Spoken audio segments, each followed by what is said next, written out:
All right, Jays fans, it is 1 a.m. here in Seattle, 4 a.m. back in Toronto, so it's been a long drive, about 2.5, 3-hour drive here to Seattle. We got here. It's dark outside, so most of you guys watching this are probably, it's the frickin' sun's up at least. That's all I got for you. I'm exhausted. I'm going to go to bed shortly. But the Blue Jays do what they do best. Lose. And they lose 5-3 to the Houston Astros much earlier today. In the finale of the series, lose 3 of 4 to the Astros at Rogers Center, and are now 9 games under the 500 mark at 39-48. And according to Ben Nicholson-Smith, and this is the quote I got from BNS, Blue Jays lose to Houston again. They're now 39-48, a season low 9 games under 500. It's the furthest below 500 they've been since 2019 when they lost 95 games. If that isn't a stat that tells you this team is cooked, done, and curtains, I don't know what is.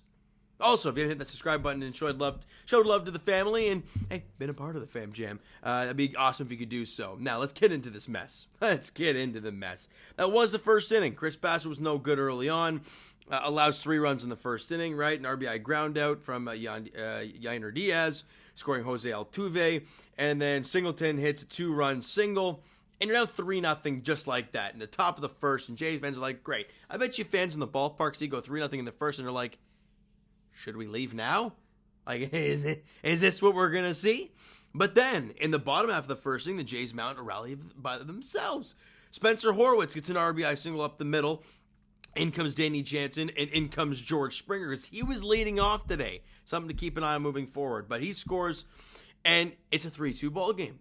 Then, Alejandro Kirk drills him down the left field line. It's a double. In comes Davis Schneider, and you tied the game at 3. Now, of course, what happens afterwards, I believe the line drive right to third base, and it's right on top of the base, and Horwitz can't get back, and he gets doubled off, and the inning is over. So any sort of opportunity to take the lead does not occur. And it comes back to bite them because, yeah, they don't score again. What else is new? Top of the 5th inning, Mauricio Dubon hits an RBI single, scoring Jeremy Pena to give the Astros the lead back. It's 4-3. And then the top of the 7th inning, Jeremy Pena goes deep off of Trevor Richards, making it 5-3. But let's be honest, the Jays couldn't do squat offensively, so it means nothing. The Jays score 3 runs on 10 hits today. But they only score 3 runs.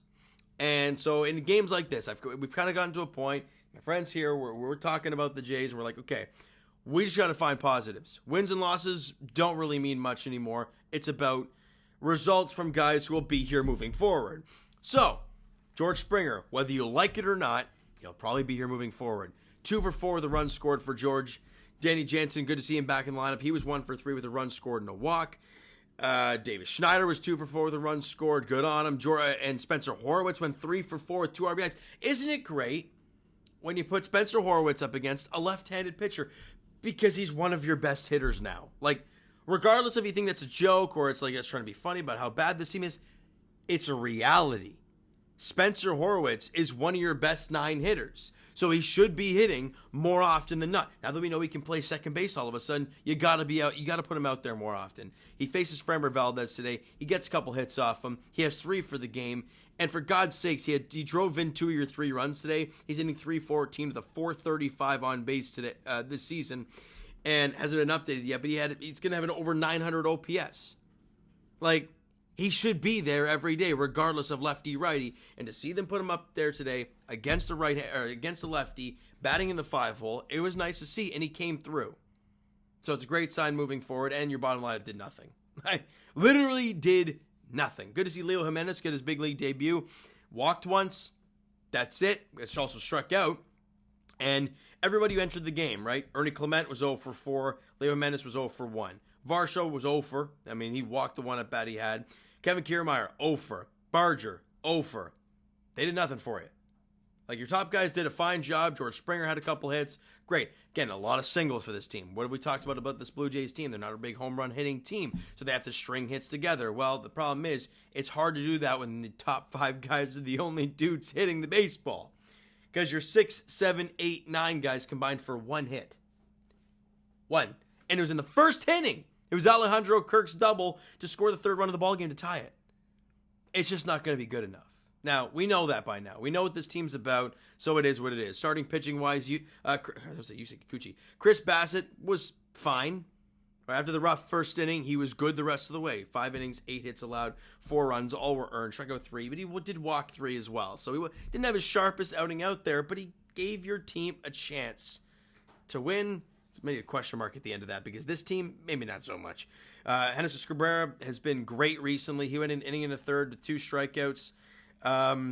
Trevor Richards went an inning and 2/3, allowed 1 hit.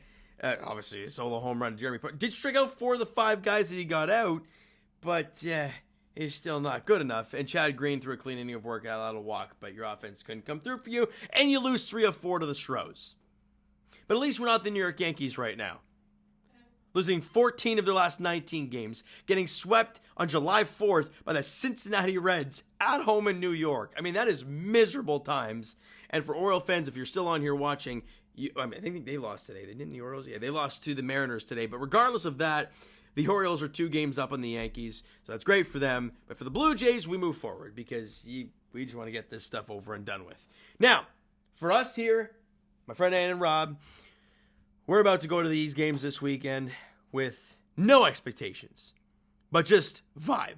I think that's the mentality we're going into it with, and it starts tomorrow night for Game 1 of this 3-game set. Kevin Gausman and Luis Castillo is the pitching matchup tomorrow.